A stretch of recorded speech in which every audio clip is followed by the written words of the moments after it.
Hi everyone, welcome to another edition of Caterpillar's Digging into History. I'm your host, Rusty Dunn, and I am with the person who is telling us the stories that help bring history alive here at our nearly 100-year-old company. Lee Fosberg, Manager of Heritage Services and Archives. Good to see you again, my friend. How are you doing, Rusty? I'm doing great. It's great to be outside. That's right. I know you're going to bring us another story, sort of undertold, probably forgotten story for many people now. A piece of Caterpillar lore that makes our company so unique. And this is an artifact that happens to sit out here at the entrance to a beautiful park, a nearly 800-acre park called Detweiler Park in Peoria. And it's been here for the better part of 80 years, this particular artifact. Tell us what we're looking at, Lee, and its origin story. Well, it is a lost origin story, right?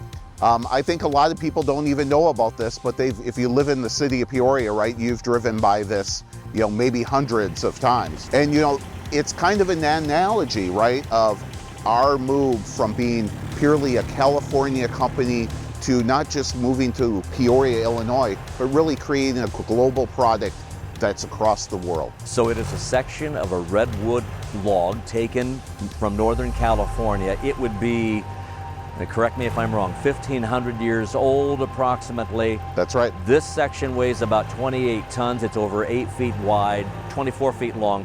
So back in the early 30s, Lee, let's go back. How did it get from California to Illinois? How did that whole story begin? Well, here's the time machine, right? So in 1934, we had proving grounds in the Oakland Bay area. It was called the Oakland Proving Grounds.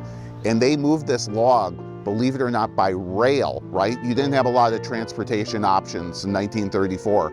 It was brought all the way to the Peoria plant, which was right off of the waterway at that time.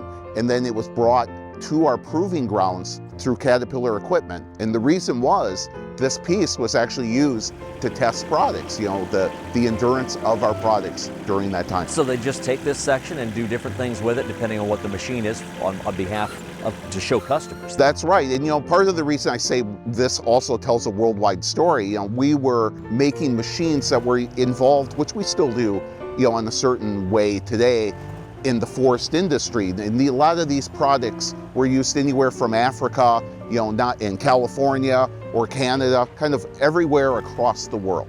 And once it had its run at the proving grounds, and you can tell us what year this happened, but then they decided it was going to be more of perhaps a showpiece in a way, this log. Yeah, well, right, its journey then, it was put on a rail car, brought back to East Peoria, because the company had made what they called the Showroom, which is really like the Caterpillar Visitor Center today.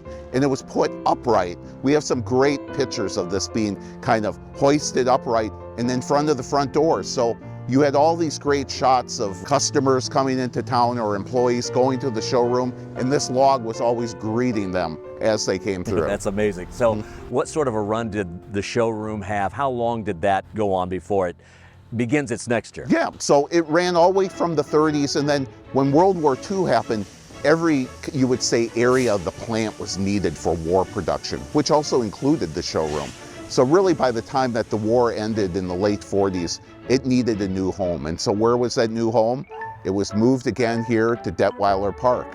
And kind of a funny story, they moved it here, but we got the engineers involved, right? We rebarked this log to make it look whole again, which you can see still some remnants on it. Okay, just full disclosure, I had no idea you could even attempt to rebark a tree, especially a section of a giant redwood. Rebarking, that must be a new word to the English vocabulary, huh? And of course we had our engineers involved with it, so folks can hopefully get a chance to come out and see how that worked out.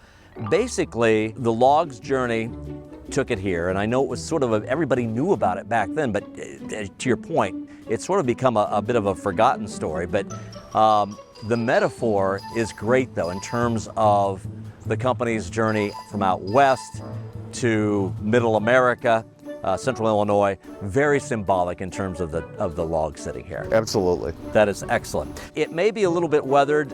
What a historical artifact for our company, Lee, and it's important to acknowledge what it meant to people in those days. I don't think it's going to go anywhere from here. If I had to guess, I don't know. You never know. We'll get the engineers involved again and see where it goes. Lee, thanks for telling this story today. What a great pleasure to be outside and be able to walk around. I hope other people get a chance to look at it someday. It's great. Good seeing you again, Rusty. Thanks to all of you for continuing to watch our Digging into History episodes. We love bringing you sort of these untold stories. There will be more to come. In the meantime, be safe in everything you do. We'll see you soon.